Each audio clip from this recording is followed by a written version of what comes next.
आराध्य देव की प्राप्ति के लिए संघर्ष सहना अत्यंत आवश्यक है, कष्ट सहना। जो अंदर जलन हो रही, जो विकारों की जलन हो रही, सहो भाई, इनकी पूर्ति से कुछ नहीं होगा। इनको से एक बार लड़ जाओ, एक बार निकल जाओ तो जन्म जन्म की लड़ाई जीत जाओगे।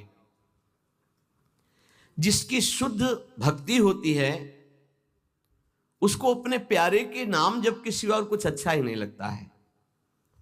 बस उसकी लीला कोई सुना दे, उसके गुणों की चर्चा करा दे, उसकी रूप माधुरी का चिंतन करे। तो मेरे प्रभु का स्वभाव है कि जो प्रभु को जपते हैं प्रभु उनको जपते हैं।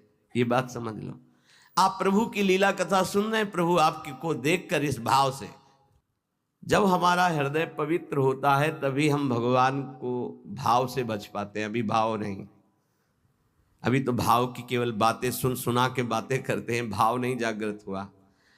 भाव जागृत होने पर इन तीन पर आपका महत्व नहीं रह जाएगा। स्वजन संबंधियों पर, अर्थ के द्वारा प्राप्त होने वाले भोगों पर, और इष्ट देव से बिलक साधनाओं पर, इन पर आपका राग नहीं रह जाएगा। ये पहचान है भाव की। आराध्य देव पर ही केवल, जैसे गोस्वामी जी कहते, बने तो रघुबर ते बने, बिगड़े तो भरपूर, तुलसी औरन ते बने, ता बनिबे पे धूर। जब तक नाशवान पदार्थों में महत्व रहेगा, ये जो श्लोक है कि जिस प्रकार से भक्त मेरी शरण में आता है, मेरा भजन करता है, मैं वैसे ही उसका भजन करता हूं। नाशवान पदार्थों का महत्व देने से हमारा मन अपवित्र हो जाता है। नाशवान पदार्थों के भोगने से हमारी इंद्रियां और तन अपवित्र हो जाता है, हमारे कर्म अपवित्र हो जाते हैं। तो जन्म निश्चित हो गया अगला। और जब हम भगवान की शरण में आते हैं, भगवत नाम जप करते हैं, भगवत शरणागत होते हैं, भगवत भक्तों का संग करते हैं, तो सारी मलिनता नष्ट हो जाती है। तन की, मन की, स्वभाव की सब मलिनता नष्ट हो जाती है। इस बात को समझिए। शरीर, इंद्रियां, मन, बुद्धि, पद, योग्यता, अधिकार, धन, जमीन, जितनी भी ये सब हैं, इनमें रुचि, आसक्ति, ये तुम्हारे मन को पवित्र कर देगी, तन को अपवित्र कर देगी, स्वभाव को अपवित्र कर देगी। अगर इन्हीं सभी को प्रभु को समर्पित करके कर्तव्य कर्म का पालन करते हुए नाम जप करोगे तो सब कुछ पवित्र हो जाएगा। जैसे जड़ मिठाई कभी ऐसे लगाने वाली नहीं होती, लेकिन जब प्रभु को अर्पित करते हैं तो प्रसाद हो जाती है। मांग करके किनका मिलता है तो बड़ा आनंद का अनुभव होता है, मेरे प्रभु का प्रसाद है।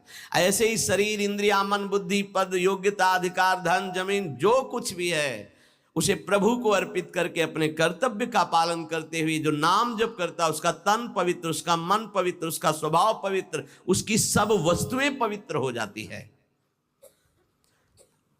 अब तो वैसी निष्ठा नहीं दिखाई दे रही है, होगी किसी के अंदर। पहले महापुरुषों में देखा, जैसे श्री चतुर्भुजदास जी महाराज जो सेवक जी के मित्र थे, अगर जिस गांव में गए वहां अगर वैष्णव नहीं है, कंठी तिलकधारी, तो उस गांव के कुएं का पानी भी नहीं पिएंगे, ऐसी निष्ठा रखते थे। यहां एक भी वैष्णव नगर में नहीं थे। नगर क्या है, ये भूतों का डेरा है। फिर जहां भगवान का भक्त नहीं, भगवान का भजन नहीं, नाम कीर्तन नहीं, उस नगर का पानी नहीं पीते थे। ये उनके चरित्र में आया है। बहुत पवित्रता का निर्वाह महापुरुष जन भजन के लिए करते थे। गले कंठी नहीं, मस्तक पे तिलक नहीं, तो हाथ से पानी पीने की रुचि नहीं है। ऐसी निष्ठा, निष्ठा में ही तो सब। इसी निष्ठा का प्रभाव दैवी शक्ति को भी परास्त कर दिया। एक दिन एक नगर से निकल रहे थे तो देखा एक आदमी चिल्ला रहा था, रो रहा था, उसके हाथ पीछे बंधे हुए थे और बड़ा ढोल नगाड़ा बज रहा था, उसको घसीटते हुए ले जा रहे थे। चतुर्भुज दास जी मंडली के सहित मुरली मनोहर अपने ठाकुर को लेकर, मुरलीधर को, वो विचरण करते थे। तो उन्होंने लोगों से पूछा, ये आदमी इतना त्राहिमाम बोल रहा है, इसका कोई साथ क्यों नहीं दे रहा है, इसको क्या? तो बोले ये देवी के बलि चढ़ाने के लिए ले जाया। देवी की बलि? कहाँ है मंदिर? गांव के बाहर है।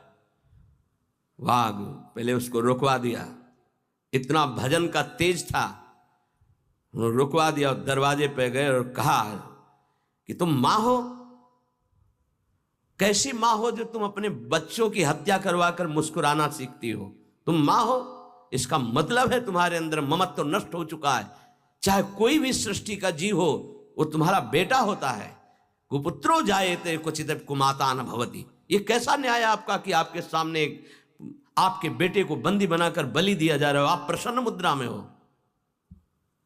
वहां के पुजारी ने कहा आप अंदर नहीं घुस सकते। बोले ये अंदर नहीं रह सकते। अब ठाकुर जी को साथ लेके तो देवी जी बाहर निकल आए, ठाकुर जी को सिंहासन पे विराजमान किया। उनके भागवतिक वैष्णव तेज भजन के प्रताप से लिखा हुआ है भक्तमाल जी में भी, जहां भी उनका चरित्र चतुर्भुज दास जी का, ऐसे हरिव्यास देवाचार्य जी। तो देवी जी ने कहा क्या आदेश है हमारे लिए? देवी जी ने कहा तो उनका पहले यहां के राजा को बोलो कि आज के बाद अगर यहां बलि चढ़ी तो सर्वनाश तुम ही करोगी। बोलो जाके यही।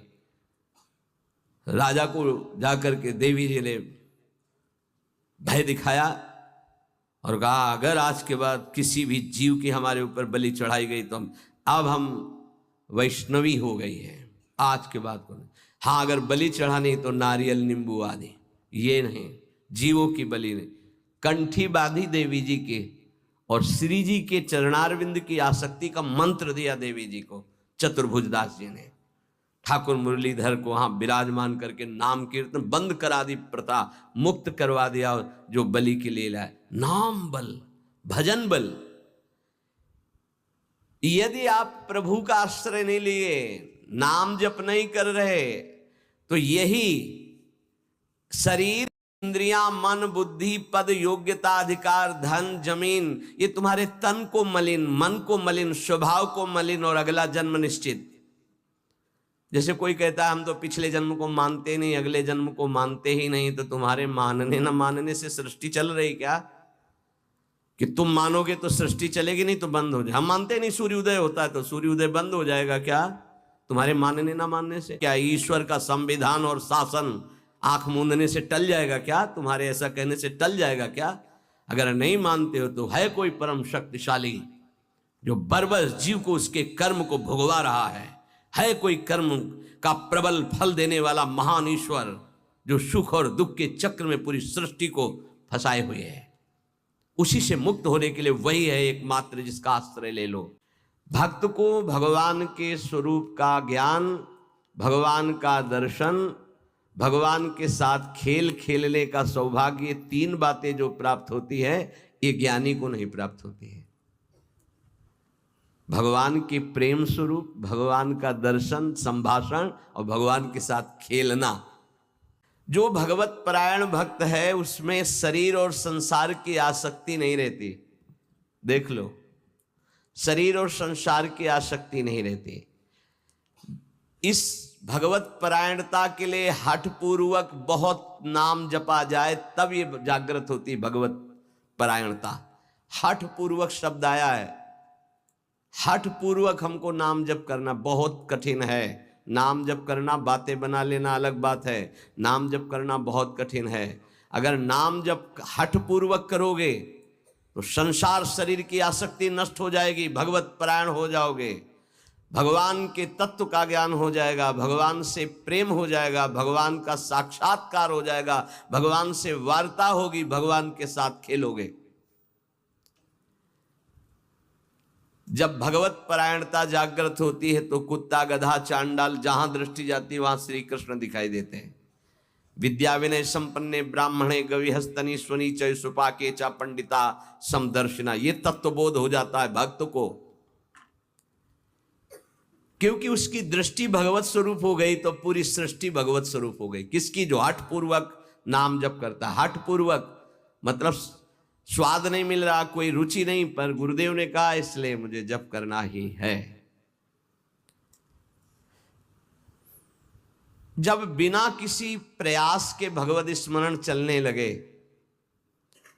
बिना कोई अटकल लगाए कि अरे सब में भगवान है और भगवान दिखने लगे, तो समझ लेना चाहिए कि अब हमारा कार्य पूरा हो गया है। शरवत जैसे साधक देखेगा तो पहले स्त्री पुरुष दिखाई देगा, फिर भावना करेगा कि इसमें श्री भगवान है, लेकिन परिपक्व जब हो जाएगा तो ये ढांचे नहीं दिखाई देंगे, केवल भगवान दिखाई देंगे। साधक हठपूर्वक भजन करता है, लेकिन जब परिपक्व अवस्था आती है तो भजन करना, सोचो कितना आनंद होगा। भजन करना नहीं पड़ रहा, स्वाभाविक भजन हो रहा है, स्वाभाविक स्मरण हो रहा है। देखो, जल जड़ है, जल तत्व जड़ है, पर इस जल में जब रगड़ पैदा की जाती है तो बिजली पैदा हो जाती है। इसी प्रकार जो भक्त इस जड़ जिह्वा में नाम की रगड़ पैदा करते हैं तो इसे आध्यात्मिक अग्नि पैदा हो जाती है। यही सब पापों को भस्म करके, संचित कर्म को भस्म करके ये भगवत प्राप्ति कराती है, ये समस्त विकारों पर विजय प्राप्त कराते हैं। जड़ जिह्वा पे जैसे बिजली घर्षण के द्वारा पैदा होती है, जल में जल का परस्पर घर्षण होता है, उससे बिजली पैदा हो जाती है। ऐसे जिह्वा और नाम का घर्षण होता है तो एक आध्यात्मिक शक्ति पैदा होती है जो समस्त कामनाओं पर विजय प्राप्त कराती है, जो माया को पराजित करके भगवत साक्षात्कार कराती है। पकड़ो भाई, बात को पकड़ो।